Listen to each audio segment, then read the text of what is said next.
He was a guy who'd never done drugs before. He was running a multi-million-dollar business. 6 months later, the guy's driving around with a gun in his car, and he gets stopped by the police and arrested, and he ends up in jail. Like, whoa, how did that happen in such a short space of time? 6 months. That's the power of a drug like methamphetamine.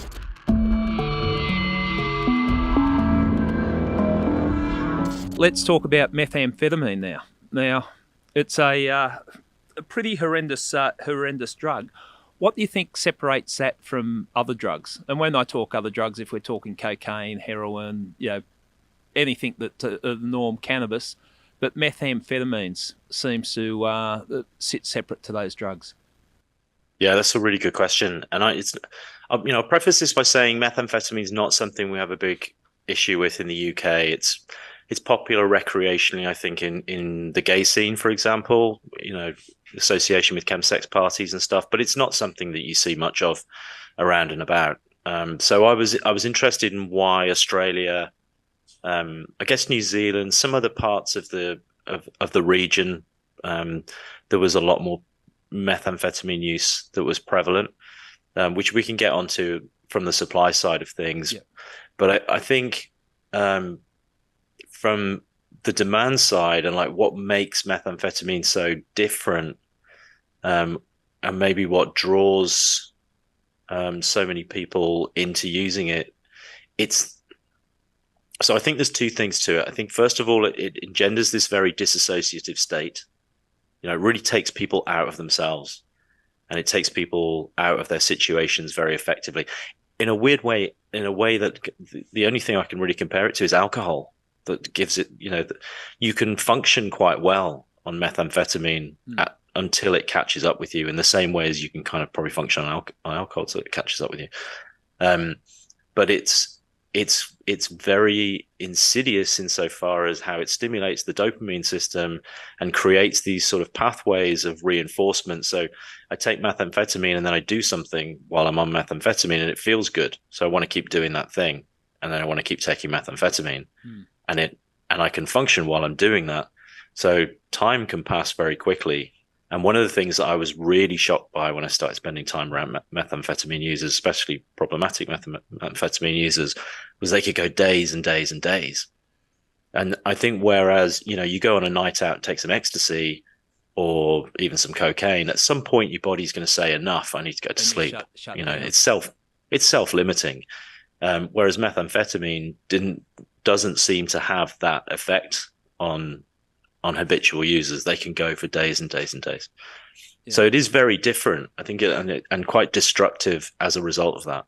And that you see it, and I know, like the research you've done in the book, that you see it, that separates it from the other type of drugs, the other illegal drugs, and that's a danger associated with methamphetamine, the addictive nature of it, and it gets hold of you before you realise.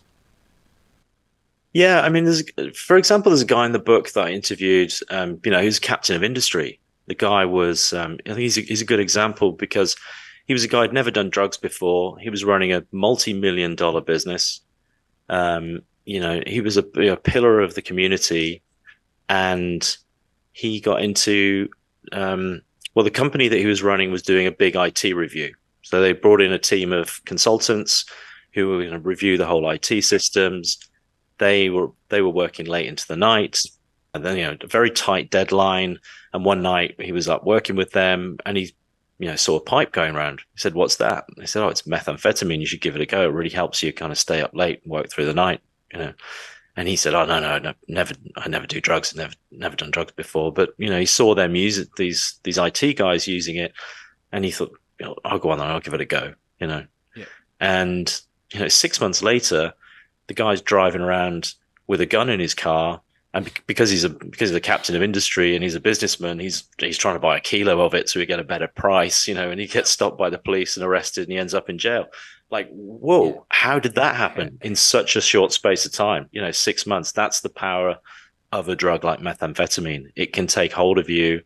It can become compulsive, addictive, and very quickly your life begins to unwind. It seems to be socially acceptable to sit around and do a couple of lines of coke in the flash restaurant in the toilets or in the entertainment industry, and no one's going to judge you. But if you put your hand up and say, "Oh, let's do some meth," everyone sort of shies away. Is that just because of the insidious nature of the drug? What separates the public perception in your mind? Yeah, I think there's a social stigmatization in Australia, especially. I mean, I had to learn what the word bogan meant when I started writing a book about methamphetamine. You're right, because it's fine to go to the pub and get, absolutely blotto. It's socially acceptable to do cocaine at a dinner party. Amongst groups of people who are doing those drugs, they are normalizing that behavior for each other. And so there's no stigma attached. But they all seem to look down their noses at methamphetamine users as, junkies, as bogan. And I think that's part of the problem, certainly in terms of stigmatization within society. I think there's a lack of empathy maybe amongst certain drug users for other drug users. And, people who, I think there's a hypocrisy there in people who, drink booze or take cocaine to look at a methamphetamine user and think, well, they've got a problem and I don't. Not to say that you couldn't have. I mean, you could have a problem with any of those drugs, Yeah. But even at a recreational level, I think someone who might do methamphetamine maybe 2 or 3 times a year still gets stigmatized in Australia because there's something about the drug that seems cheap, that seems undesirable.